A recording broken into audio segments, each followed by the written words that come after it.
Hola amigos, bienvenidos a este programa especial de salud y mucho más, donde quiero aprovechar la oportunidad para hacer un resumen de todo lo que hemos aprendido en estos 11 meses en relación con la enfermedad conocida como el COVID-19. Ciertamente ya hemos avanzado mucho en todo lo que es el aspecto epidemiológico y médico de esta pandemia y de eso se trata la conversación de hoy.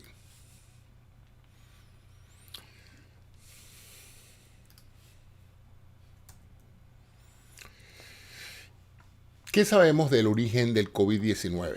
Bueno, después de muchas investigaciones, muchos análisis de la genética del virus, así como las pesquisas que se han hecho a nivel internacional por los diferentes países y organismos encargados de esto, ya sabemos que definitivamente la enfermedad comenzó en China, en la provincia de Wuhan, a alrededor de octubre o noviembre del año 2019, siendo los primeros casos reportados en el mes de diciembre de ese mismo año. Y de allí la denominación 2019 o 19 con la cual se habla o se denomina el COVID-19. El agente de esta enfermedad, el agente infeccioso de esta enfermedad es el virus SARS-CoV-2.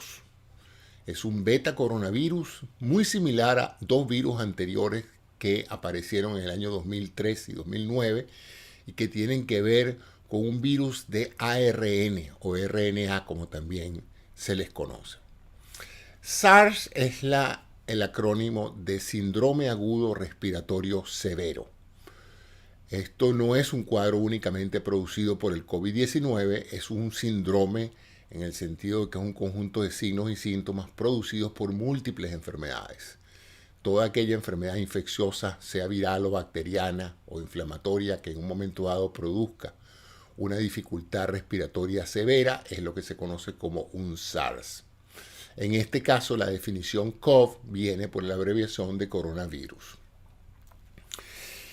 Este virus, el SARS-CoV-2, es genéticamente muy similar al SARS-CoV-1, ya bien conocido desde el 2003, producto de que apareció también en China y en el área asiática produjo un significativo número de víctimas y de repente el virus o mutó o esencialmente desapareció del proceso de epidemia.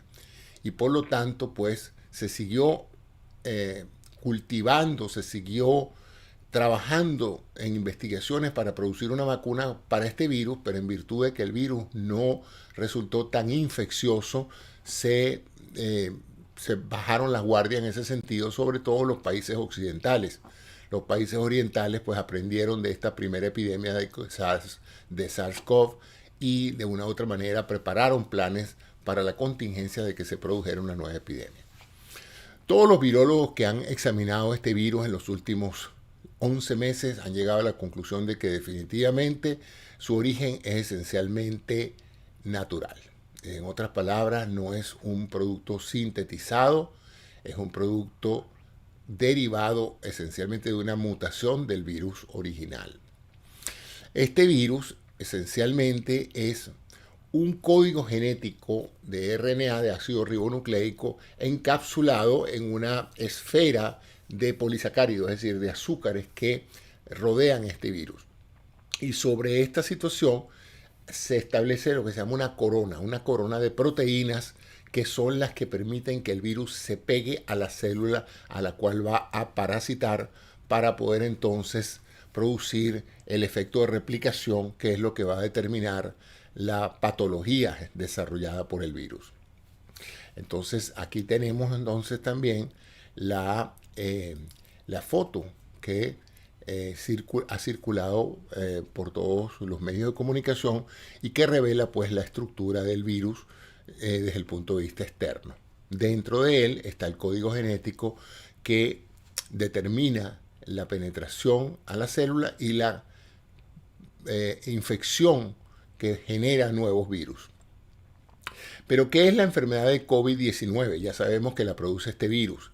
Bueno, es una enfermedad viral altamente contagiosa, afecta primariamente el sistema respiratorio, pero no solamente se limita a eso, sino que también afecta a los vasos sanguíneos, corazón, riñones, y se han dado o se han documentado cambios importantes hasta en el cerebro.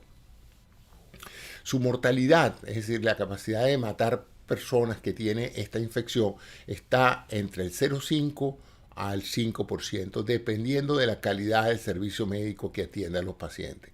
En países con un pobre sistema de salud, esta mortalidad puede ser mucho mayor. Para hablarles qué representa esto en general, por cada millón de habitantes puede representar entre 5 a 50.000 muertos. Ese es más o menos el rango de letalidad o mortalidad que tiene esta enfermedad de COVID-19. Como les dije, afecta fundamentalmente el sistema respiratorio y dentro del sistema respiratorio él coloniza rápidamente no solamente las células de la mucosa de la vía respiratoria a nivel de la nariz y la garganta, donde comienza su sintomatología, sino que a partir de ahí él empieza a replicarse, penetra más profundamente en el árbol bronquial y eventualmente ocupa pues regiones diferentes de los pulmones, ocupando esencialmente ese elemento que ustedes ven aquí arriba y que tiene que ver con el alveolo y la manera en que la vasculatura rodea ese alveolo. El alveolo es un saco que se llena de aire cuando uno toma aire. Ese aire llega a esos espacios donde se produce el intercambio gaseoso entre el oxígeno del aire que pasa a la sangre de los capilares y el CO2 de la sangre de los capilares que pasa al alveolo. Entonces, esa transferencia de gases, el oxígeno pasa del alveolo a la sangre y la sangre le echa el CO2 al alveolo para que salga con la respiración. O sea que nosotros respiramos aire rico en oxígeno y botamos aire rico en CO2, dióxido de carbono. Ese es el intercambio normal porque todo el proceso o todo el objetivo, el propósito del sistema respiratorio es oxigenar la sangre. No solamente es meter aire en los pulmones, sino hacer que el oxígeno pase de ese espacio alveolar a la sangre.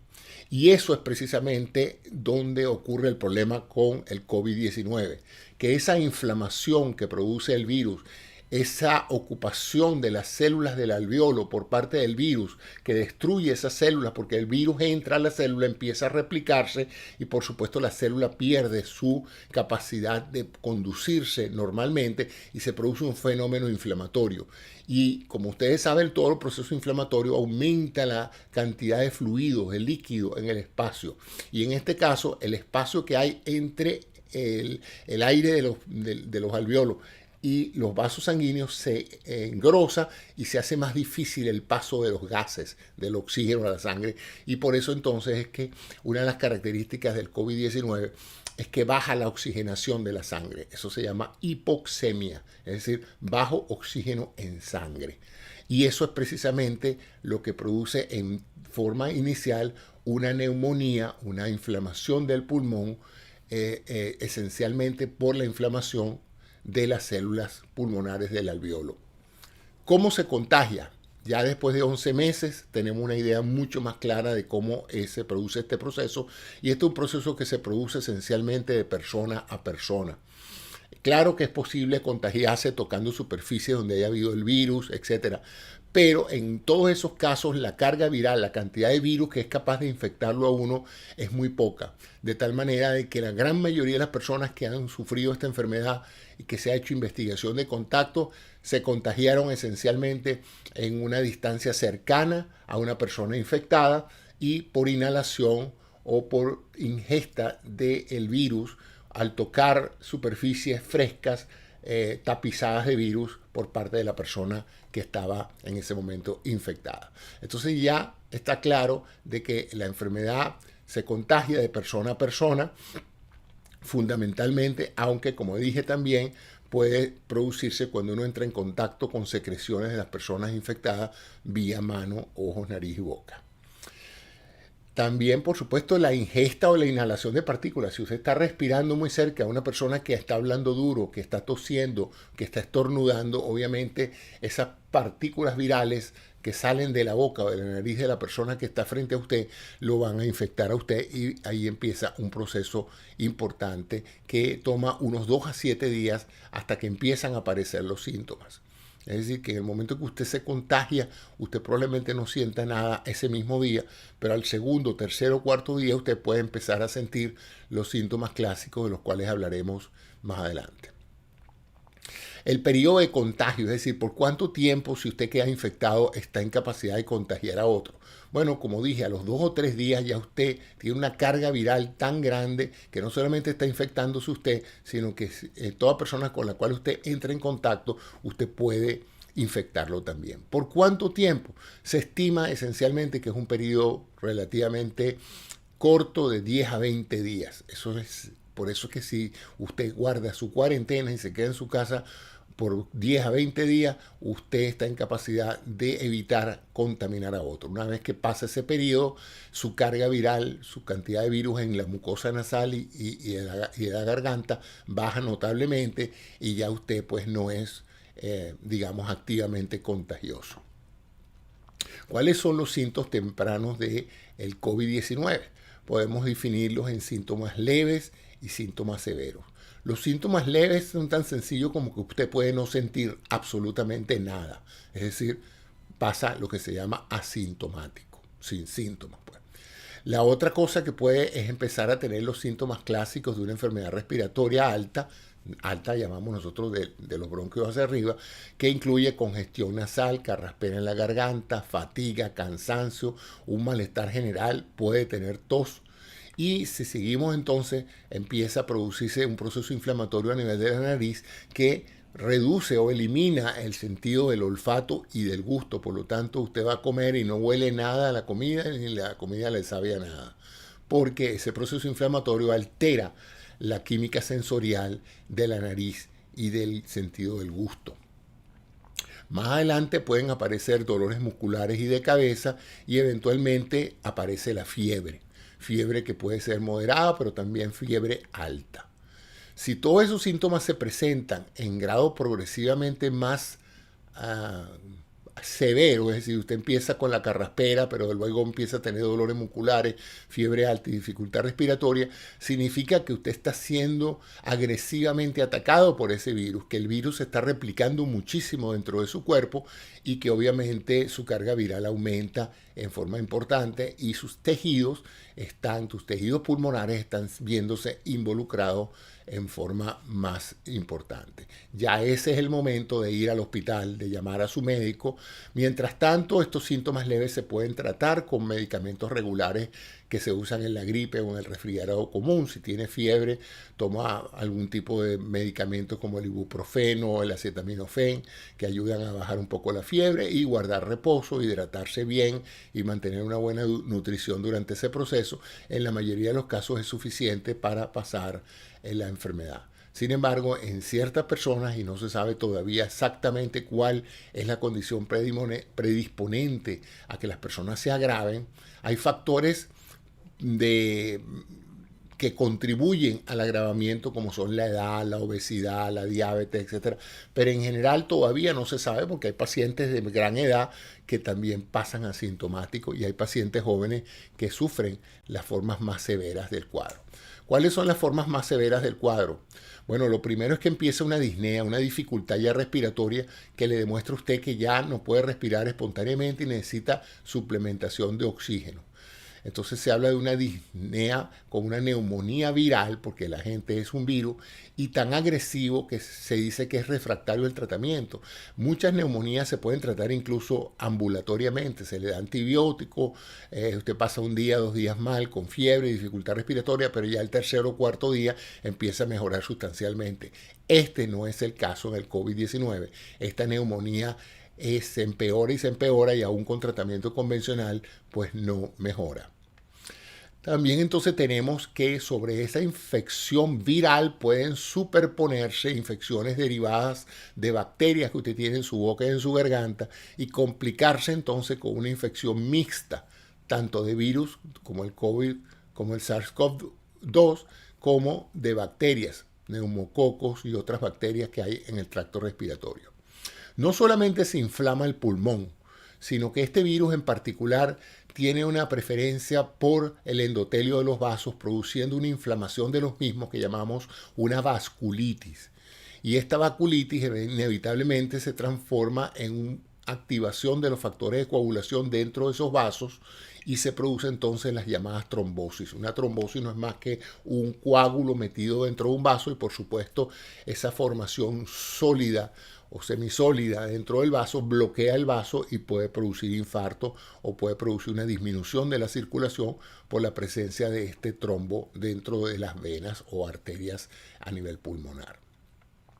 Otra de las cosas que pasa en particular en el COVID y es la más tenebrosa de todos es que, por supuesto, desde el día 1 que usted se infecta, su sistema inmunológico es informado de que un intruso ha entrado en su organismo y se produce de inmediato un aumento en la llegada de glóbulos blancos y de células del sistema inmunológico que vienen a comerse literalmente al agente extraño y también de anticuerpos que vienen a pegarse a estos virus y a buscar la manera de neutralizarlos.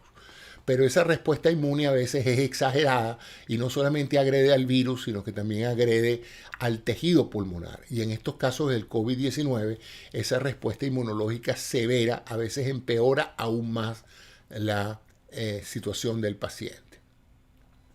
Además de eso, por supuesto, si usted no tiene una bomba cardíaca suficientemente eficiente para producir un buen tránsito de la sangre, usted puede en un momento dado caer en grado de insuficiencia cardíaca y eso pues contribuye a la muerte. Y finalmente, pues, la falla de la suficiente cantidad de sangre oxigenada empieza a tener problemas en otros órganos, en lo que se llama una falla sistémica de múltiples órganos que va entonces a determinar la gran mortalidad de esta enfermedad. ¿Cómo se diagnostica el COVID-19? El COVID-19 se diagnostica a través de una serie de test.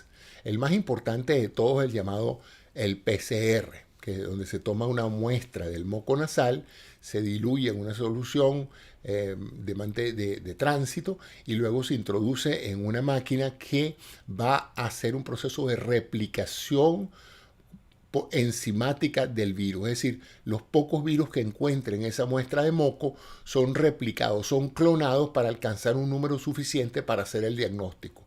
Una vez que se tiene el número suficiente de réplicas, se produce una comparación con la secuencia genética del virus y se confirma que lo que se está tratando es de un test positivo. Este test tiene una alta sensibilidad. Si usted sale positivo en el PCR, con casi total seguridad usted tiene el COVID-19.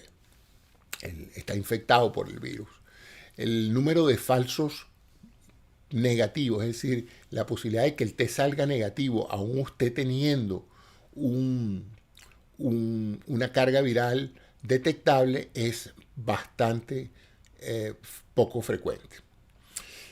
Luego también tenemos un test rápido, también del moco nasal. Este test rápido es parecido al otro, pero no es tan sensible porque el proceso de replicación viral que se utiliza es mucho menos eficiente. Claro, los resultados se pueden dar en minutos y no en días, porque en el PCR los resultados tardan 2, 3, 4 días en producirse. En cambio, el test rápido le puede dar resultados en menos de 10 minutos. Este es el test que se ha usado en muchas situaciones donde las personas antes de llegar a una reunión, etcétera, son sometidas a un test. Es usualmente el test rápido, que de inmediato le permite a la persona que está controlando la entrada saber si usted está o no infectado. Como este test tiene una menor sensibilidad, hay más chances de que haya lo que se llaman falsos negativos. Es decir, que aún usted estando infectado, el test no sea capaz de documentar los virus que usted tiene y le diga pase que es el negativo y resulta que usted está infectado. Eso es probablemente lo que pasó con el caso de las personas que entraron en contacto con el presidente Trump, que definitivamente el sistema de seguridad los confió en que el test era negativo, que no tenían el virus, pero alguien se coló con su virus y logró infectar al resto de las personas que estaban en esas reuniones. Entonces sigue siendo un test del moco nasal. Otros test que se están promoviendo de diferente orden son los test de antígenos. En este caso se toman la detección no del virus, sino de algunas proteínas que produce, que tiene el virus, y de esa manera pues también se logra detectar la presencia ya no del virus en el moco, sino de antígenos que en un momento dado puedan sugerir la presencia de la enfermedad. De nuevo, no es un test tan sensible porque no está detectando el virus, sino está detectando la cantidad de antígenos. Antígeno es una proteína, una sustancia que de alguna u otra manera reacciona con un anticuerpo y de esa manera pues se puede evidenciar que el virus estuvo allí o está allí en ese momento, aun cuando directamente no se le está encontrando. Lo otro son los test de anticuerpos en sangre. Esos son test para documentar que ya usted fue expuesto al virus. Usted puede ser activo a este test teniendo la virosis, porque usted está mismo, en el mismo momento que usted se infecta, usted empieza a producir anticuerpos contra el COVID-19. El problema es que esto es una guerra de números, ¿no? Los anticuerpos tienen que producirse en grandes cantidades suficientes para aniquilar el virus. Si la carga viral, es decir, si el número de virus iniciales es muy abundante y si su capacidad de producir los anticuerpos a tiempo no es tan rápida o eficiente, el virus gana la guerra y usted se infecta y se complica. Si sus anticuerpos son eficientes aniquilando el virus desde el comienzo, entonces usted va a pasar con mínimos síntomas y la enfermedad no le va a afectar. Pero en ambos casos, usted después de la enfermedad, después de esos 10, 15 días de infección viral, usted va a tener suficientes anticuerpos en sangre para protegerse de nuevas infecciones hasta que ocurra la posibilidad de un virus mutante, es decir, un virus diferente al que produjo esos anticuerpos que usted tiene. ¿Cómo se diagnostica ahora ya no la infección, sino la enfermedad? Vamos a poner que estamos en un sitio donde no tenemos los test estos que son costosos y complejos. Cuando un paciente llega a un hospital sospechoso de tener un COVID, pero no tenemos test ni forma de hacerle un análisis que documente la presencia del virus, hay otra forma de saber que este paciente tiene COVID-19. Y básicamente se fundamenta en el diagnóstico clínico de una neumonía. Los pacientes son auscultados, son evaluados y se documenta que la dificultad respiratoria radica en una disminución de la ventilación pulmonar producto del proceso inflamatorio. Usualmente este tipo de insuficiencia respiratoria se documenta con lo que se llama la oximetría sanguínea, es decir, se mide el porcentaje de saturación de oxígeno en su sangre, se le toma una muestra de sangre o se puede hacer con aparatos que se llaman oxímetros de pulso, que son simplemente capsulitas que se ponen en el dedo y dan un estimado del porcentaje de oxigenación en forma por ciento. Típicamente una oxigenación adecuada es por encima del 95%, al 100%. Una oxigenación, digamos, de menor eficiencia, estamos hablando de 90-95, y ya cuando usted baja por debajo de 90, está en 87, 88, ya usted está empezando a exhibir síntomas de hipoxemia, es decir, bajo nivel de oxígeno en sangre. Seguimos con esto y lo más probable es que a este paciente le pidan una radiografía de tórax para documentar entonces la presencia de una neumonía por COVID-19 y en forma más precisa un estudio parecido, aunque un poco más costoso y que requiere una tecnología más sofisticada, es la tomografía axial computada de tórax, que va a producir entonces unas clásicas imágenes que al verlas el radiólogo va a decir esto es una neumonía por COVID-19. En algunos casos se puede también utilizar el ultrasonido de tórax para documentar focos de densidad, focos de condensación inflamatoria dentro del pulmón, aunque es menos preciso. Y por supuesto a todos estos pacientes se le hace lo que se llama una hematología completa. Se documenta cómo está su sangre, cómo están sus glóbulos rojos, sus glóbulos blancos, en particular cuáles son los tipos de glóbulos blancos que hay, y se miden otros parámetros en sangre que nos da una idea de la severidad, no solamente del proceso infeccioso, sino del cuadro inflamatorio. Entonces, en estos casos, la tomografía axial computada pues les va a mostrar a ustedes dónde se ubican los focos de infección allí.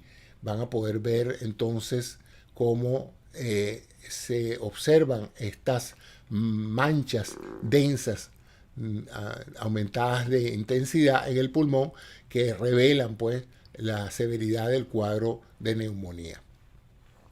¿Cómo se trata esta enfermedad? Ya tenemos al paciente hospitalizado, está claramente establecido que tiene COVID. ¿Qué hacemos? Lo primero es que tenemos que establecer el estadio del cuadro. Es leve, se puede mantener en su casa, se puede volver a su casa con terapia convencional, antigripal o anti malestar general, o está en un cuadro moderado, en cuyo caso ya tiene criterio de ser hospitalizado en la sala de un hospital. En los casos severos ya no puede hospitalizarse en una sala o en un cuarto, tiene que ser hospitalizado en terapia intensiva. Es decir, ya pasa a un cuadro donde es necesario movilizar más recursos para que esta persona se mantenga con vida. ¿Cuál es el objetivo de la terapia en el COVID-19? Es mantener al paciente vivo y oxigenado mientras el mismo paciente desarrolla su inmunoterapia, es decir, desarrolla sus anticuerpos para luchar contra la enfermedad. En algunos pacientes esto toma tiempo, por lo tanto hay que asistir al paciente en su recuperación.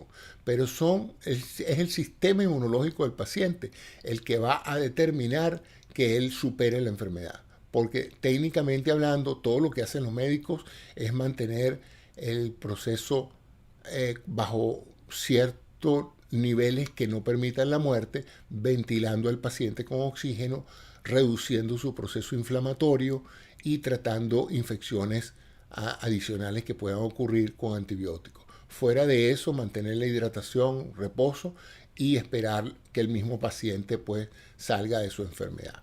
¿Cuáles son los factores de riesgo que agravan todos estos estadios?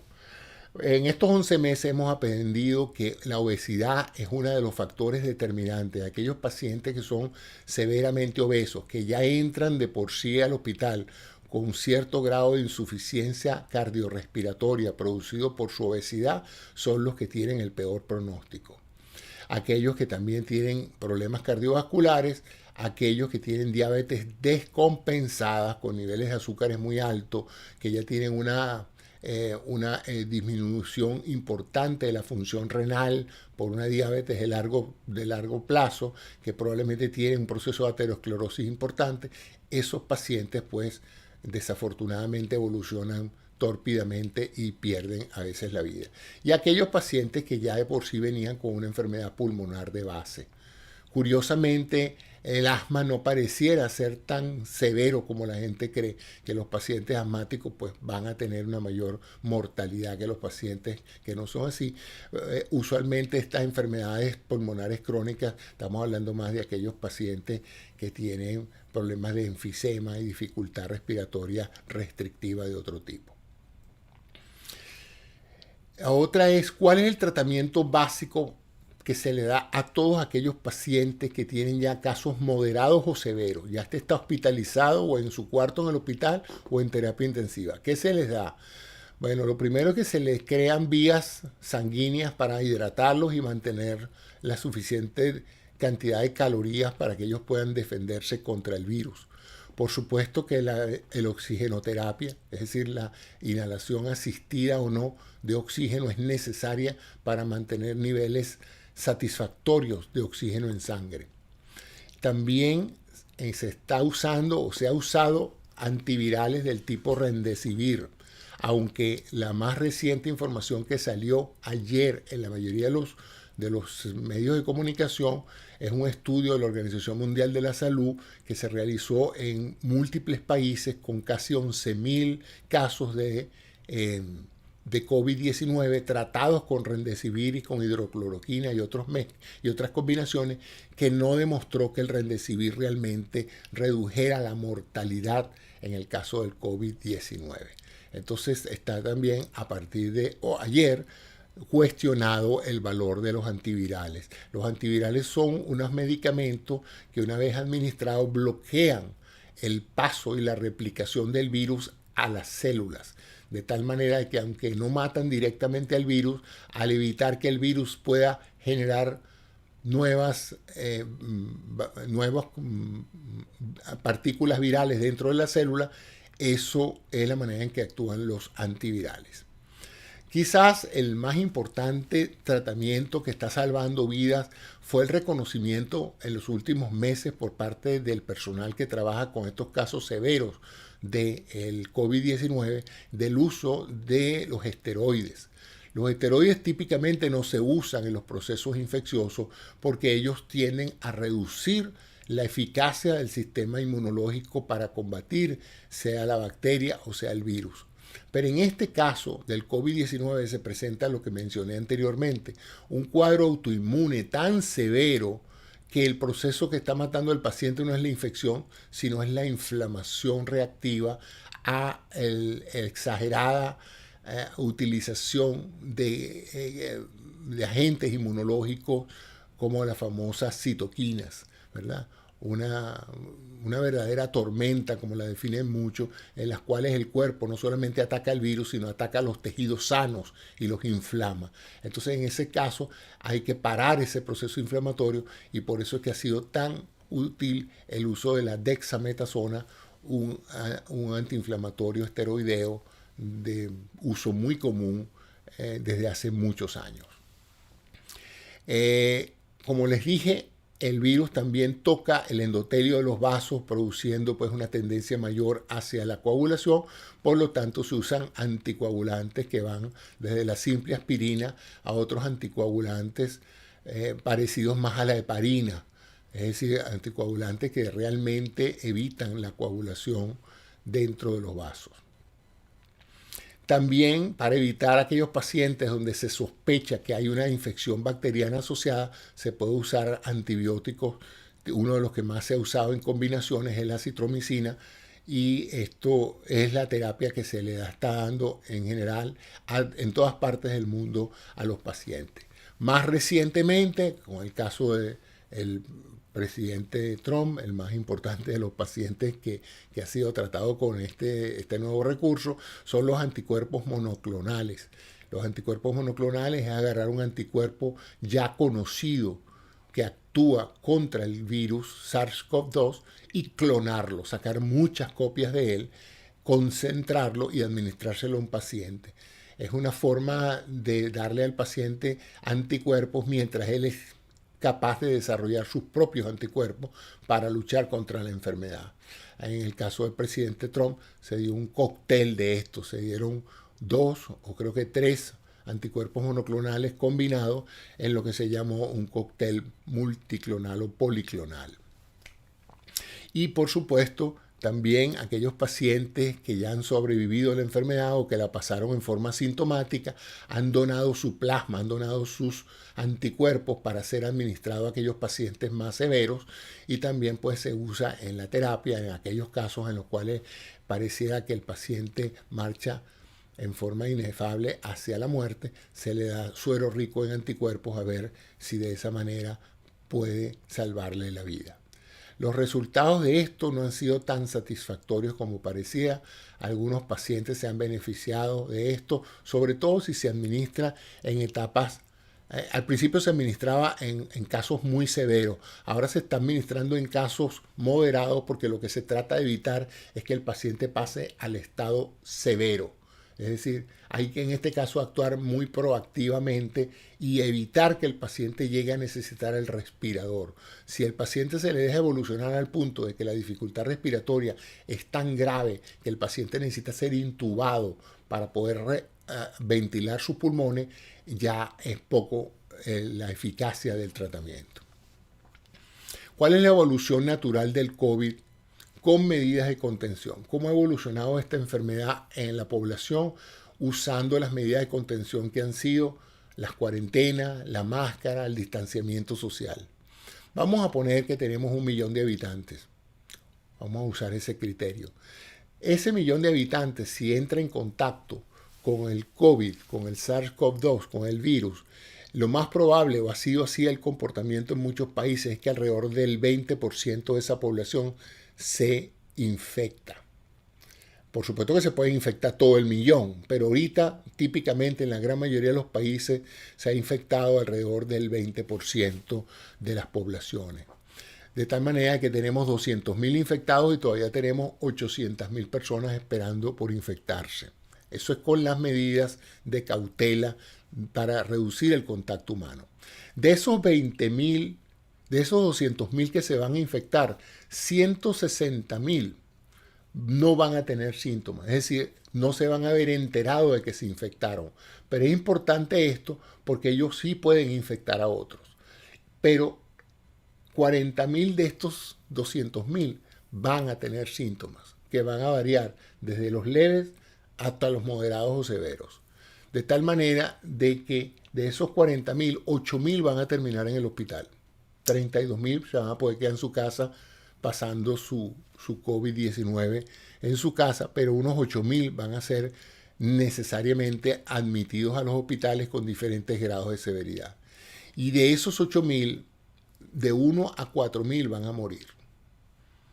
Los otros regresarán a sus casas, pero tenemos entonces que de 1.200.000 se infectan, de esos 200.000, 40.000 tienen síntomas, de esos 40.000, 8.000 necesitan ser hospitalizados, y de esos que son hospitalizados, de 1 a 4.000 pueden morir de tal manera. O sea que estamos hablando de una mortalidad del 1 al 4% de los infectados muere del COVID-19. Que conste que estoy hablando del 1 al 4% de los infectados, no del millón de personas, porque la gran mayoría de ellos todavía no se han infectado. Y eso les demuestra a ustedes la importancia que tiene el no permitir que la totalidad de la población se exponga al virus en este momento, porque el número de muertes sería enorme. ¿Cómo se previene la infección? Bueno, ya hemos hablado de esto. Se evita que las personas se contacten unas a otras y guarden una distancia de al menos 4 metros de distancia y del uso del tapaboca como un recurso para evitar no solamente infectarse uno, sino si uno está activamente por esos 20 días que va a estar produciendo virus, uno puede evitar estar en posición de infectar a otras personas que a lo mejor son más susceptibles a enfermarse que uno. Entonces el distanciamiento físico de las personas es el más importante. Si usted no tiene necesidad de estar junto o reunirse con alguien, evítelo, porque la probabilidad es alta de que cuando usted se infecte es porque se encontró con alguien. El uso del tapaboca en todos sitios públicos es esencial. Y por supuesto, lo que se ha dicho siempre, lavarse las manos, el uso de la protección integral. Si usted está en contacto con pacientes de COVID, usted no solamente tiene que usar tapaboca, usted tiene que protegerse todo. Por eso es que ustedes ven a los médicos en los hospitales prácticamente cubiertos de pies a cabeza, porque ellos están en contacto con pacientes que están activamente infectados. ¿Cuál es la solución final? La vacunación. No hay otro recurso. Ya hay 7 vacunas, de las cuales 6 están en fase 3, que es la última fase antes de ser aprobadas. Lo que se trata de buscar ahorita en este momento es verificar la efectividad de la vacuna. ¿Qué es la efectividad de la vacuna?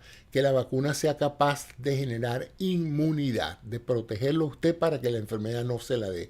La vacuna no es para sacar a alguien de un cuadro de COVID-19, es para evitar que usted sufra el COVID-19. ¿Ok?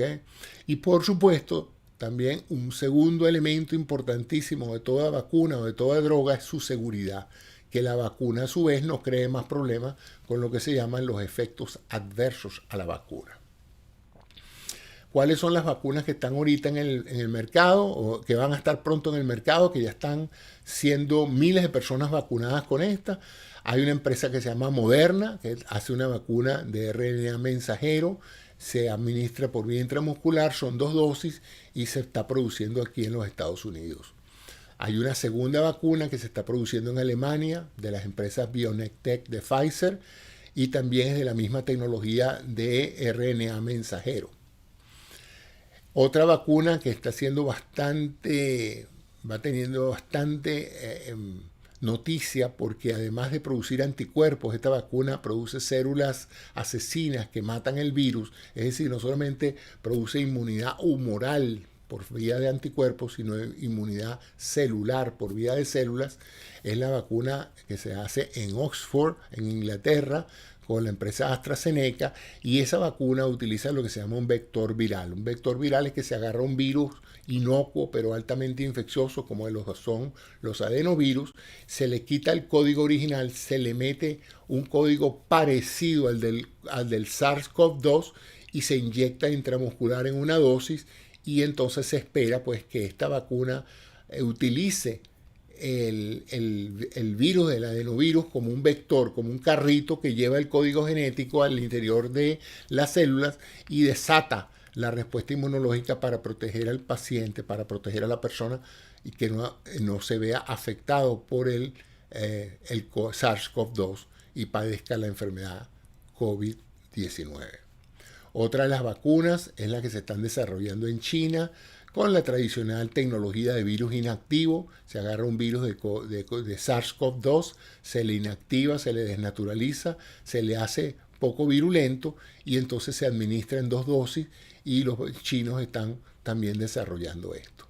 Y también está la vacuna, la última vacuna, la rusa, llamada Sputnik, que también pues no conocemos mucho, pero parece ser una vacuna de también que utiliza la misma tecnología de la vacuna de Oxford.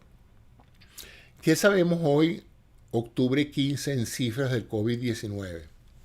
Que ya tenemos a nivel mundial 39 millones de personas que han padecido la enfermedad. Y de esas 39 millones que han padecido la enfermedad, tenemos que han muerto 1.1 millones. De esos muertos, tenemos ahora que casi 30 millones de personas han pasado la enfermedad y han logrado recuperarse de la misma. Estoy hablando de pacientes que han sido hospitalizados. Esto nos está contando la cantidad de gente que se ha infectado del COVID-19 y o fueron asintomáticos o tuvieron tan pocos síntomas que nunca visitaron el hospital y por lo tanto no sabemos en general. Pero esto estamos hablando de los casos que fueron a los hospitales a nivel mundial. 39 millones de personas entraron, 1 millón y algo se murió y 30 millones pues sobrevivieron. Eso nos da en general una mortalidad del 2.5% a nivel mundial y que conste que estos son datos de países desarrollados, ¿ok? No sabemos en muchos países donde hay un subregistro de la muerte qué tantos muertos ha habido. Si nosotros tenemos que la población mundial infectable, es decir, el número de habitantes del planeta son 7.7 millones de personas y 0.5 de la población ha sido afectada, imagínense todavía la cantidad de gente que hay en el planeta que no ha entrado en contacto con el virus y que no sabemos cómo se va a comportar. Por lo tanto, para lograr una inmunidad de rebaño, es decir, para hacer posible que si todo el mundo se infecta, el virus prácticamente no encuentre gente vulnerable para parasitar y que la mayoría de las personas estén inmunizadas, necesitaríamos el 80% de la población mundial. Eso significa que necesitaríamos 6 mil millones de personas que estuvieran inmunes al COVID-19. Bueno, ¿y cómo lograríamos eso? ¿Qué pasaría si nos olvidáramos de la vacuna, de los tratamientos y dijéramos, vamos a dejar que todo el mundo se reúna, vamos a dejar que todo el mundo se contagie y vamos a lograr que esos 6.1 billones de personas se contagien? ¿Qué pasaría con eso? Que si tomamos entonces esa población, esa mortalidad del 2.5%, tenemos que estar preparados para sepultar 15.4 millones de muertos. Eso sería el costo en vidas humanas de la inmunidad de rebaño si dejáramos las cosas evolucionar. Tendríamos que prepararnos para 15.4 millones de muertos. Eso es con un sistema de salud capaces de darnos una alta recuperación de pacientes hospitalizados. Yo estoy seguro que si 15 millones de personas o 20 millones de personas se afectan de esta enfermedad, no hay sistema de salud en el mundo para atenderlos a todos. Así es que la mortalidad podría ser el doble o el triple de la cifra que estoy hablando. O sea que estaríamos hablando de 75 a 100 millones de personas muertas si no se hace algo. Así que yo espero con esto haberles dado una idea de la magnitud de lo que muchas personas, a mi juicio, irresponsablemente dicen, porque simplemente no nos dedicamos a infectarnos unos con otros a ver qué pasa y que caiga quien caiga. Bueno, preparémonos entonces para despedirnos de entre 15 a 100 millones de personas que van a morir a causa de esta enfermedad, además de toda la mortalidad por otras causas que hay. Al día 15 de octubre, en cifras que tenemos que Estados Unidos lidera al mundo en todas las categorías, en el número de casos, en el número de nuevos casos, en el número de muertos con 222.252 muertos, etcétera, etcétera. De segundo nos viene picando atrás Brasil, la India, México, el Reino Unido, Italia, España, etcétera, ¿no? Pero como vemos, representando nosotros poquito menos de 4% de la población mundial, tenemos casi el 25 a 26% de los muertos y del número de casos. O sea que hay algo que no estamos haciendo bien, que este es la data. Esto no se presta a interpretación alterna, los datos son magistrales, ahí están los muertos, ahí está el número de casos, y eso que no todavía tenemos un sistema de muestreo que nos permita saber cuánta gente hay infectada, porque estamos subregistrando el número de personas que están infectadas. Y ahorita estamos en vías de tener una nueva ola de contagios, de infecciones. Afortunadamente nuestros equipos médicos se han vuelto mucho más capaces de resolver los casos moderados a severos de la enfermedad, pero no obstante, si seguimos así, podemos esperar una nueva ola de mortalidad en los meses de noviembre, diciembre, enero y febrero de este año y del próximo. Bueno, eso era lo que quería decirles hasta hoy. Esa es la situación de 11 meses que hemos aprendido del COVID-19. Espero que algunas de estas explicaciones les hayan aclarado algunas dudas y seguiré, como siempre, ofreciéndoles información confiable, fidedigna. Constantemente busco las diferentes fuentes de información que es de gente que sí está trabajando en eso para dedicarme a lo que quiero hacer, que es divulgar información científica que les permita a ustedes estar mejor informados sobre lo que está pasando. Muchas gracias por su atención y los invito a suscribirse a mi canal, que pueden acceder colocando en sus navegadores youtube.com//Dr. Cisneros. El portal se llama Salud y Mucho Más, y ahí pues coloco los diferentes programas y entrevistas que hago en relación a esto y a muchos otros temas de salud, tecnología, medicina y calidad de vida. Muchas gracias a ustedes. Bueno amigos, si les gustó este programa, los invito a que vengan a mi canal en YouTube, José Antonio Cisneros, y activen el botón rojo de suscripción que les permitirá recibir, activando la campanita esta que ven acá, las diferentes notificaciones de videos que suba semanalmente. Muchas gracias por su atención. Hasta luego.